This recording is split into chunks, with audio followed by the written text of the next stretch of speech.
Et l'avantage pour nous des droits d'utilisation, c'est que ces droits, une fois terminés, eh ben, on va pouvoir les revendre en fait à notre client. Donc une même illustration va pouvoir être relouée à un autre client plus tard.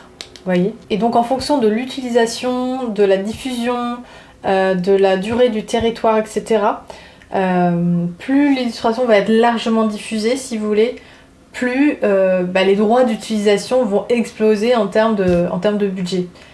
D'où la phrase que je vous ai dit au début, qu'une même illustration peut se vendre 5 € ou 1000 € en fonction de certains critères. Elle peut se vendre 5 € si elle est vendue sur un bloc-notes et elle peut se vendre 1000 € si elle est vendue dans le cadre d'une campagne, d'une couverture de magazine, etc., etc. Bonjour les amis, j'espère que vous allez bien. Bienvenue dans un nouvel épisode d'Illustration de Podcast. Ça fait bien longtemps que je vous ai pas parlé par ici. Alors j'ai enregistré des épisodes de blabla dans l'année, mais il n'y avait pas eu de nouvel épisode, donc me voici de retour. Je vous avoue que je me sens un petit peu rouillée, mais comme d'habitude, je suis de retour pour vous parler d'illustration, bien évidemment. Je suis contente de pouvoir à nouveau enregistrer un nouvel épisode. Vous m'avez manqué, mais je pense que j'avais besoin de faire cette pause nécessaire et surtout de réduire ma quantité de création de contenu parce que c'était devenu un rythme infernal. Je faisais que ça, c'était back to back, épisode. Et après, au bout d'un moment, j'y prenais plus autant de plaisir et surtout, je commençais à manquer de créativité, etc. Donc, bref, c'est pas le sujet du jour parce que pour les nouveaux qui tombent sur cet épisode, vous allez dire, mais on s'en fout, vas-y, rentre dans le vif du sujet. Le sujet plutôt aujourd'hui, c'est comment vendre ses dessins. Alors, pour ceux qui me connaissent pas, pour celles qui me connaissent pas, j'ai déjà commencé par me présenter pour vous expliquer en quoi je suis légitime à parler de ce sujet. Je m'appelle Elodie, je vis à Paris avec mon chien Lennon qui est juste sur le lit à côté et qui, je l'espère, va rester bien tranquille et ne pas aboyer durant cet enregistrement. Et surtout, je suis illustratrice depuis 2010. J'ai commencé mon activité en tant qu'illustratrice commerciale, c'est-à-dire que je travaillais avec des marques, j'ai fait aussi des commandes personnalisées. Enfin bref, je vais pas vous spoiler tout ça parce qu'en fait, je vais vous en parler dans cet épisode. Je vais justement vous parler des différentes manières de vendre votre dessin. Et bien sûr, je m'inspire de mon propre parcours, du parcours aussi de mes étudiants, puisque j'enseigne aujourd'hui le business de l'illustration depuis 2020 via ma formation illustration l'atelier. Donc moi, j'ai commencé en tant qu'illustratrice commerciale. J'ai fait ça pendant 11 ans. J'ai eu un agent, Collagène, qui me ramenait notamment des contrats dans la pub, etc., etc. J'ai aussi eu des opportunités par moi-même, évidemment. Et en parallèle de ça, j'ai ouvert une boutique en ligne qui était un petit peu un business sur le côté, qui l'est toujours finalement, mais qui a grandi au fur et à mesure, surtout depuis quelques années parce que c'est vraiment devenu mon bébé, c'est le business que j'ai envie de porter de plus en plus haut.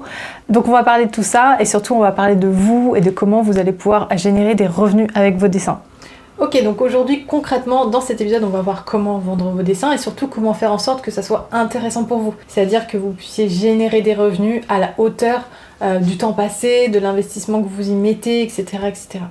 Si aujourd'hui vous dessinez, que vous avez dans l'idée d'en faire peut-être pas votre métier, c'est peut-être pas aussi loin, votre rêve n'est peut-être pas aussi loin que ça dans votre tête, mais peut-être que vous dites il y a peut-être un truc à faire, il y a peut-être des revenus à tirer de ces dessins, de cette passion. Donc c'est pour ça que j'ai envie d'enregistrer cet épisode aujourd'hui pour vous expliquer que oui, tout à fait, il y a une grande possibilité pour vous, il y a plusieurs possibilités pour vous de générer des revenus de votre passion. Et c'est vrai que quand on n'est pas dedans, le métier de l'illustration il est assez opaque. C'est difficile de comprendre toutes les différentes branches, etc. Qu'est-ce qui correspond à quoi, comment attirer tel genre de client. C'est un métier aussi dans lequel il n'y a pas de convention, donc quand on débarque dans l'illustration, souvent on voudrait savoir en fait à quel prix vendre nos dessins, etc. Mais ça n'existe pas, ça ne marche pas comme ça, il n'y a pas de grille de tarifs. Et pour autant, même si c'est pas facile d'aborder ce métier quand on n'est pas dedans en fait, pour autant c'est pas un métier qui est inaccessible, c'est-à-dire que vous n'avez pas besoin de faire une école d'art, d'avoir fait les beaux-arts ou autres études longues pour pouvoir espérer être illustrateur ou illustratrice un jour. L'illustration, c'est un métier qui est à la portée de tous et de toutes, à condition évidemment de travailler, mais ça, je vous dirais la même chose pour n'importe quel métier. Évidemment, on va pas se jeter comme ça dans un métier sans avoir un minimum travaillé auparavant, sans s'investir un minimum. Mais voilà, c'est quand même un des plus beaux métiers, sachant que c'est souvent lié à une passion, la passion pour le dessin, qui nous guide parfois depuis l'enfance. Donc un beau métier qui, quand on est passionné, donne envie tout simplement de se lever le matin.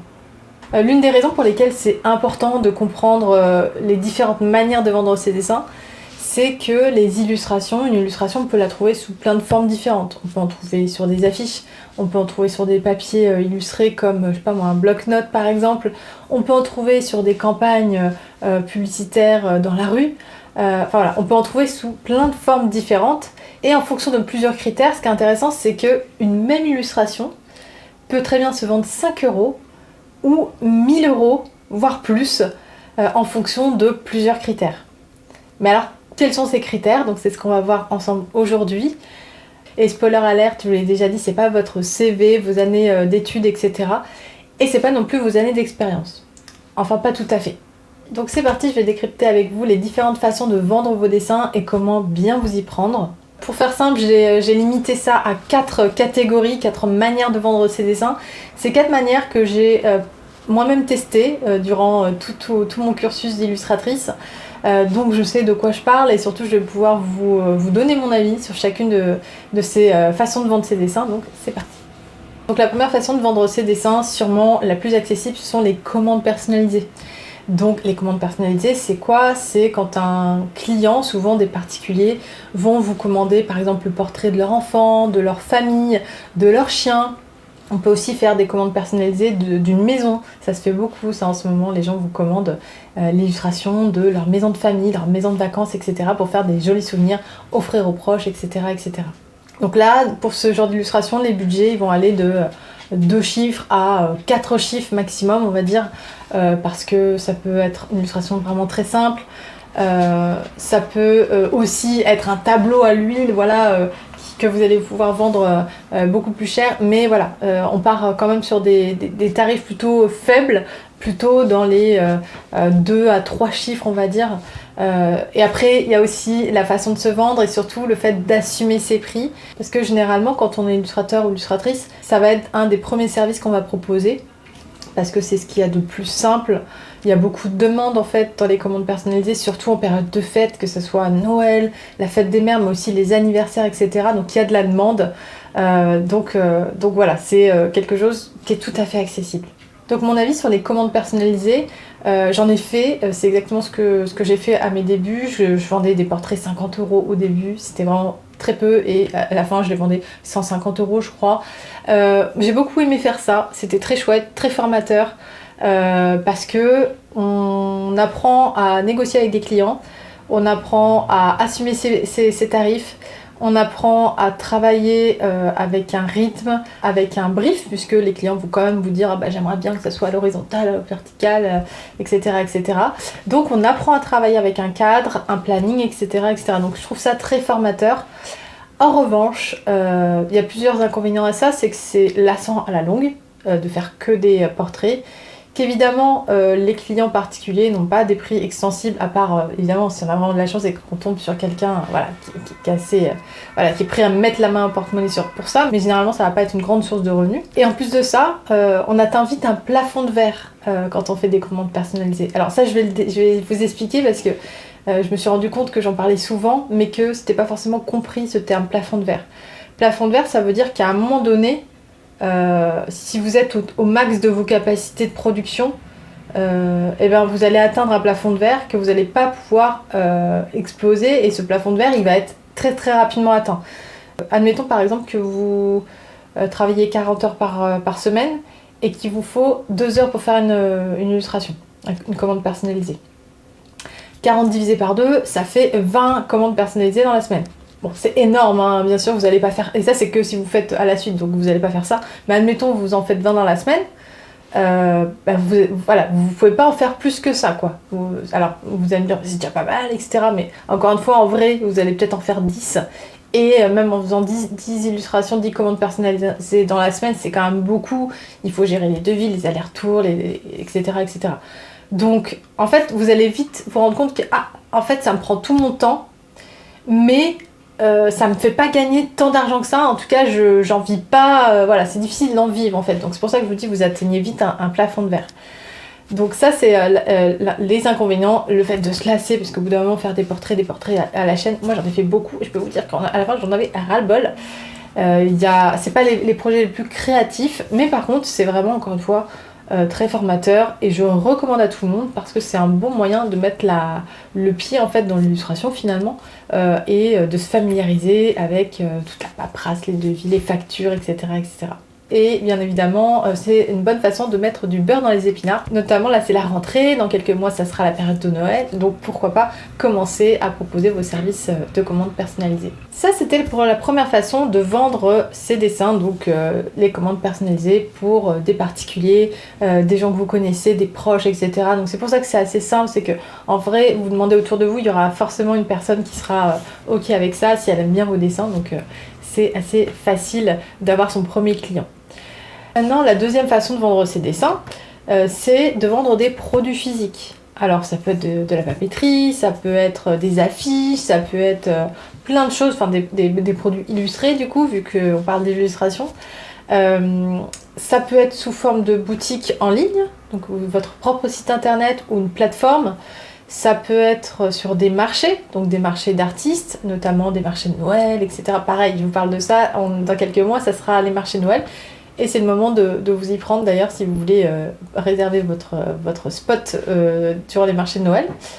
Si c'est pas déjà trop tard d'ailleurs pour certains, mais bref, c'est pas le sujet. Il y a aussi des conventions pour vendre des illustrations, par exemple. Il y a des conventions de manga. Si vous faites du manga, vous allez pouvoir aller sur ces conventions pour vendre des affiches, pareil, des marque-pages, enfin tout ce qui est papeterie, produits illustrés. Donc moi personnellement, c'est un modèle économique que j'adore, mais que je trouve très difficile. Parce que, enfin pour moi c'est pas pour les débutants. Parce que moi personnellement, je vous le dis, j'ai ouvert ma boutique en ligne quasiment en même temps que je me suis lancée. J'ai vendu un petit peu au début, j'avais peut-être la chance du débutant, j'ai vendu un petit peu, j'avais des illustrations qui marchaient bien. Mais en vrai, il faut pas oublier que tenir une boutique ou même vendre ses créations de manière générale, c'est un métier de commerce. Donc qui dit commerce dit savoir vendre ses produits, faire de la com, etc. Mais c'est aussi la logistique. C'est aussi du développement de produits, voilà, réfléchir aux produits qu'on a envie de créer, sourcer les fournisseurs, gérer les stocks, faire des rétro-plannings, de lancements, etc., etc. Donc moi je trouve ça passionnant, mais je trouve ça très difficile. Et petit à petit ma boutique grandit et j'en suis ravie, mais c'est vrai que ça n'a pas été un chemin ça n'a pas été de tout repos, et je sais pas si je serais capable d'en vivre à 100% un jour, vous voyez. Bon, aussi parce que j'ai mon activité de formatrice et que c'est difficile, voilà, je suis pas à 100% sur cette activité. Mais voilà, il faut garder à l'esprit que vendre des produits physiques, c'est avant tout faire du commerce. Et même si vous dites, ah bah moi je vais créer des produits et je vais les mettre sur des sites qui vendront à ma place. Ça, c'est une fausse bonne idée. Il n'y a personne qui va vendre à votre place. C'est-à-dire qu'il y a des sites internet.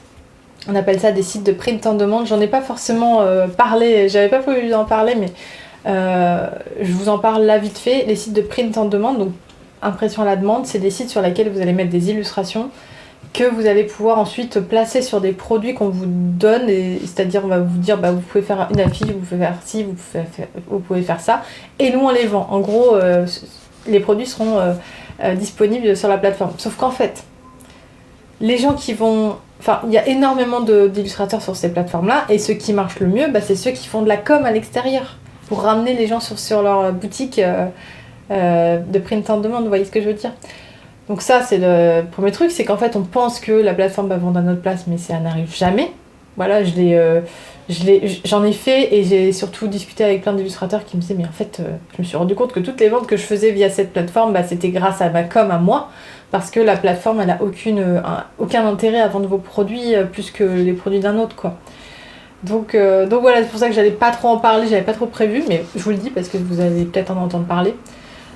Si vous dites la tangente en fait pour vendre des produits sans avoir à s'embêter avec les fournisseurs, la logistique et la com, c'est de faire du print en demande, c'est une fausse bonne idée, je préfère vous le dire avant de faire perdre du temps. Après, moi je suis toujours mon discours, ça va être toujours de vous dire, je vous donne mon avis, mon expérience et celle de mes clients et des gens que je connais, mais après libre à vous de faire votre expérience, de faire vos propres J'allais dire bêtise, mais pas forcément, parce que tout le monde est différent et tout le monde peut trouver son bonheur dans tel ou tel modèle, etc. Voilà, je vous fais part de mon avis, de mon expérience, après vous en faites ce que vous voulez.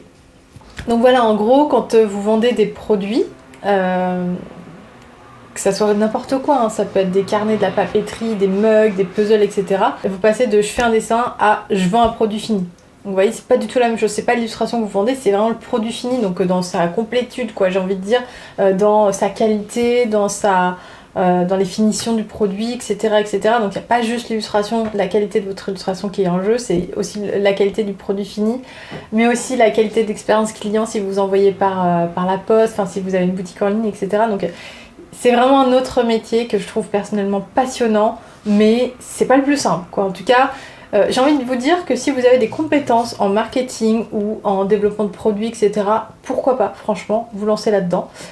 Mais si vraiment vous commencez à zéro, j'ai envie de vous dire, vous pouvez tester, mais je ne vous conseillerais pas de partir bille en tête à faire un modèle 100% boutique en ligne ou 100% marché, etc. C'est compliqué de vivre de ça. Maintenant, je vais vous parler de la troisième manière de vendre ces dessins, c'est de faire de l'illustration jeunesse. Alors, l'illustration jeunesse, c'est quoi? C'est d'illustrer des livres, des livres pour enfants, quoi, tout simplement. Donc, pour des maisons d'édition. Alors, ce secteur-là, évidemment, je ne vais pas être très encourageante parce que c'est un secteur qui est qui est opaque, mais qui est surtout difficile d'accès. Pour le coup, il y a beaucoup d'appelés et peu d'élus, c'est le cas de le dire. Moi, personnellement, j'ai jamais fait un livre de A à Z avec une maison d'édition. Ça m'a jamais intéressée. J'ai déjà eu l'occasion, mais en fait, voilà, c'est quand même un projet énorme de faire un livre. Je vais vous le dire franchement, l'an dernier ou il y a 2 ans, je crois, j'ai été invitée par une maison d'édition pour créer un livre. Moi je savais que j'avais pas envie de le faire, mais j'ai surtout été au rendez-vous pour discuter, voir comment ça se passait de l'intérieur et puis voir ce qu'ils savaient me dire. Ils m'ont presque convaincue tellement ça fait rêver en fait. Ils m'ont montré des livres, des finitions, etc. Ça m'a fait rêver. Mais je savais que mon focus n'était pas là, que j'avais d'autres objectifs pour moi, pour ma boutique, etc. Et qu'on peut pas être partout, n'est-ce pas? Donc je l'ai pas fait, mais c'est vrai que ça fait rêver. Maintenant, lors de cet entretien, ils m'ont quand même dit je te le dis tout de suite, c'est pas ça qui va te rendre riche, quoi. On va pas te rendre riche en faisant ce livre. Donc clairement, c'est un métier de passionné. Donc c'est ok si vous faites ça juste pour la passion et le plaisir d'avoir un livre illustré, mais dans ce cas-là, bien évidemment, il faut avoir un métier à côté, quoi. Vous voyez ? Donc c'est aussi contre ça que j'ai envie de vous mettre en garde, mais si c'est vraiment juste la passion qui vous anime et que vous avez bien conscience que ce ne sera pas votre métier à temps plein, bah foncez. Vous avez la possibilité soit de créer votre propre livre que vous pouvez auto-éditer, soit créer un pitch, etc. et envoyer ça à des maisons d'édition en croisant les doigts bien fort pour qu'il y en ait une qui réponde. Et enfin, la quatrième façon de vendre ces illustrations, c'est l'illustration commerciale ou l'illustration de service, l'illustration de commande, on peut l'appeler de différentes façons. Et comme son nom l'indique, dans ce modèle économique, en fait, vous n'allez pas vendre votre dessin, vous allez vendre un service. Dans un premier temps, quand on démarre, souvent on travaille avec des clients locaux, par exemple pour faire un dessin pour une carte de visite, pour des flyers, pour des petites affiches, etc. etc.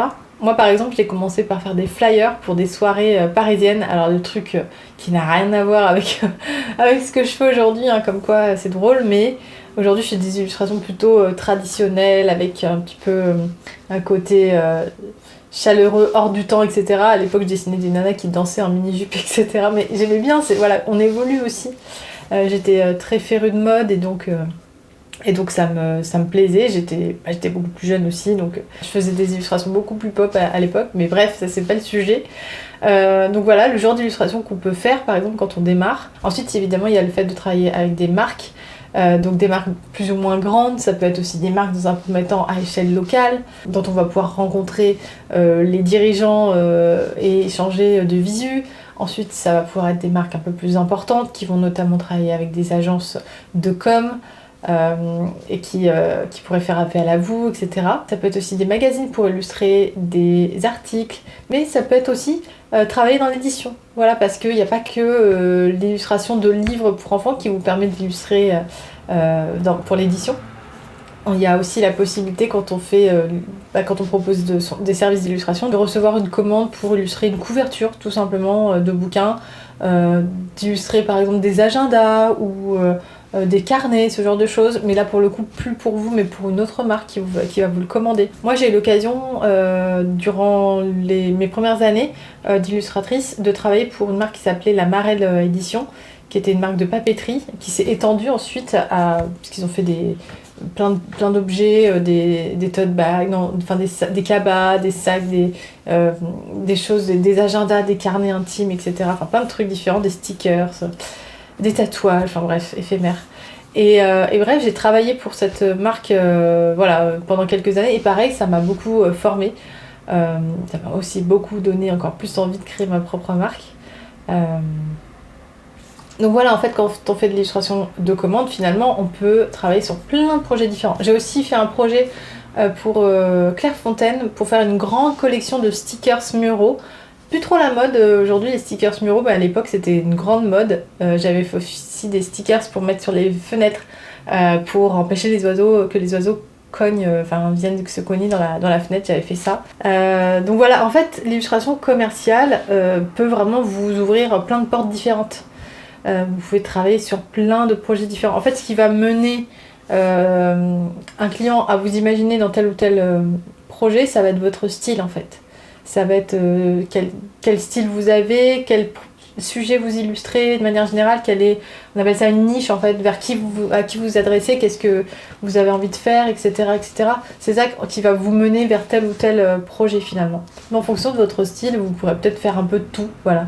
Il y a des illustrateurs qui ont un style assez ouvert, assez polyvalent, j'ai envie de dire, pour pouvoir illustrer plein de choses différentes.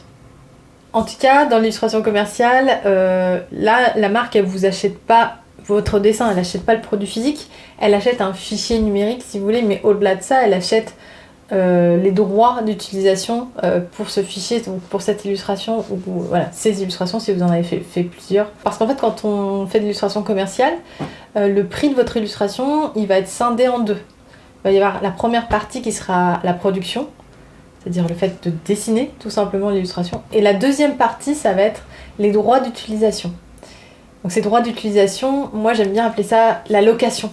C'est comme ça que mon agent a appelé ça, Marie-Christine, et du coup ça m'est resté parce que je me dis mon Dieu, c'est tellement plus simple de comprendre quand on parle de location, parce que ça veut dire qu'il y a un début, qu'il y a une fin. Voilà, c'est-à-dire que les droits d'utilisation, c'est ce qui va cadrer en fait le droit à votre client d'utiliser vos illustrations. C'est bien pour ça que ça s'appelle des droits d'utilisation. Et ça va être cadré par une date de début, une date de fin, un territoire, des supports, etc., etc. Et l'avantage pour nous des droits d'utilisation, c'est que ces droits, une fois terminés, on va pouvoir les revendre en fait à notre client. Donc une même illustration va pouvoir être relouée à un autre client plus tard. Voyez. Et donc en fonction de l'utilisation, de la diffusion, de la durée du territoire, etc., plus l'illustration va être largement diffusée, si vous voulez, plus les droits d'utilisation vont exploser en termes de budget. D'où la phrase que je vous ai dit au début, qu'une même illustration peut se vendre 5 € ou 1000 € en fonction de certains critères. Elle peut se vendre 5 € si elle est vendue sur un bloc-notes, et elle peut se vendre 1000 € si elle est vendue dans le cadre d'une campagne, d'une couverture de magazine, etc., etc. Donc mon avis par rapport à ce modèle économique, c'est que selon moi c'est le meilleur moyen de monétiser votre savoir-faire d'illustrateur ou d'illustratrice. Vous n'avez pas besoin de fabriquer quoi que ce soit, vous avez juste besoin de dessiner.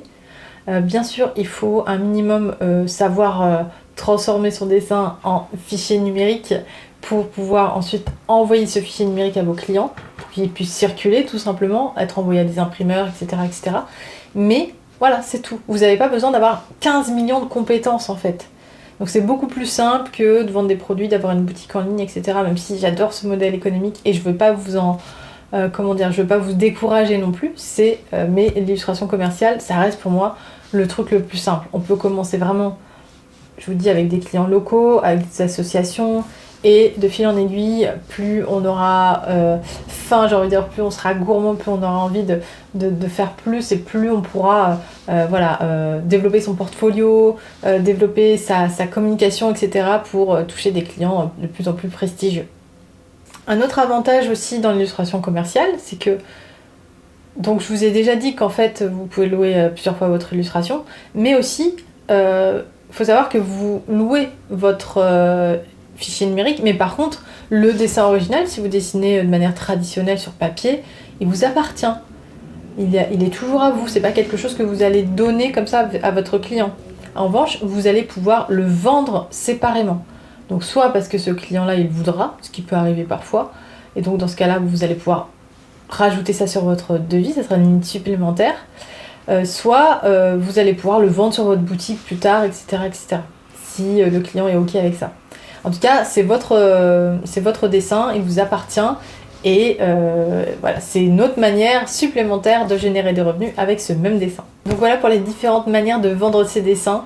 Alors maintenant, quelle est la meilleure méthode pour vendre ces dessins ? Il n'y en a pas une de façon universelle, évidemment. Vous ferez votre propre avis, ça dépend vraiment de plein de choses, et c'est pour ça que j'ai essayé de bien vous expliquer en fait ce que je pensais de chacun de ces modèles économiques. Quelqu'un qui par exemple adore les objets, qui adore justement tout ce qui est impression, marketing, communication, création de contenu, créer des produits, les imaginer, les voir se concrétiser, etc.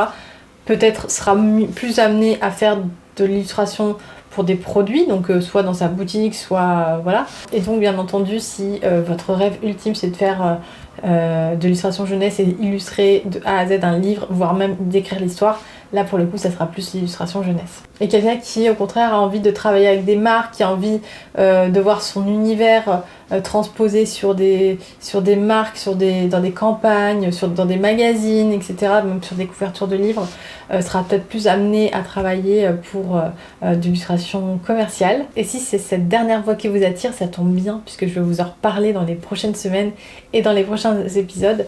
Encore une fois, percer dans l'illustration, ça n'a rien à voir avec les études qu'on a pu faire, le réseau, contrairement au métier d'artiste dans des galeries, j'ai cru comprendre que c'était beaucoup au réseau. L'illustration commerciale, c'est pas du tout comme ça. Donc voilà, il y a tout un fonctionnement, il y a des rouages à connaître, donc je vais essayer de vous partager tout ça dans les semaines qui arrivent.